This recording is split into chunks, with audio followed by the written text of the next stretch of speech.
অনেক দিন ধরে মেয়ে বায়না করছে, মা মিষ্টি বানাও মিষ্টি বানাও। তাই আজকে একটু অন্য রকমের মিষ্টি বানিয়েছি। মেয়ে আবার এটার নাম দিয়েছে মালাই মিষ্টি। তো এই মালাই মিষ্টি করার জন্য আমার লেগেছে কয়েকটা ব্রেড, আমি 4-5টা এভাবে কেটে নিয়েছি। আর লেগেছে একটা ছোট দুধ 5 টাকার, আর একটু গরম জল নিয়েছি। পাউরুটিগুলোকে এভাবে ছোট ছোট করে টুকরো করে নিয়ে এতে অল্প অল্প করে গরম জল দিয়ে মাখতে লেগেছি।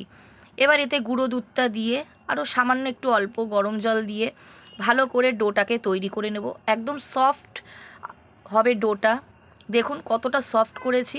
এবার আমি আমার পছন্দ মতো গোল গোল করে লেচি কেটে নিয়েছি। আমার মেয়ে এরকম ভালোবাসে মিষ্টি খেতে। এবার একটা কড়াইতে বেশ খানিকটা সাদা তেল গরম করেছি, যাতে পুরো মিষ্টিগুলো ডুবে যায়। এবার একে একে বলগুলোকে দিয়ে ভালো করে লাল লাল করে একদম মিডিয়াম আঁচে রেখে ভেজে নেব। আমি সবগুলো বল এভাবে একদম মিডিয়াম আঁচে রেখে লাল লাল করে ভেজে তুলে নিচ্ছি। আমি এখানে আগে থেকে 1 প্যাকেট দুধকে ভালো করে জাল দিয়ে গাঢ় করে নিয়েছি। এবার এতে আমি 25 গ্রামের মতো মিষ্টি দিয়েছি। আপনারা চাইলে বাড়াতেও পারেন মিষ্টি, আবার কমাতেও পারেন।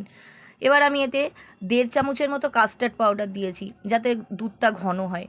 এবার এটাকে একটু হাই ফ্লেমে রেখে ভালো করে দেখুন ঘন করে জাল দিয়ে নিয়েছি। এরকমভাবে ঘন করে জাল হবে।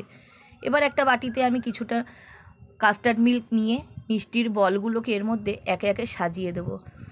দিয়ে এর ওপর থেকে বাদবাকি বেঁচে থাকা মালাই মিল্কটা আমি ওপর দিয়ে দেবো।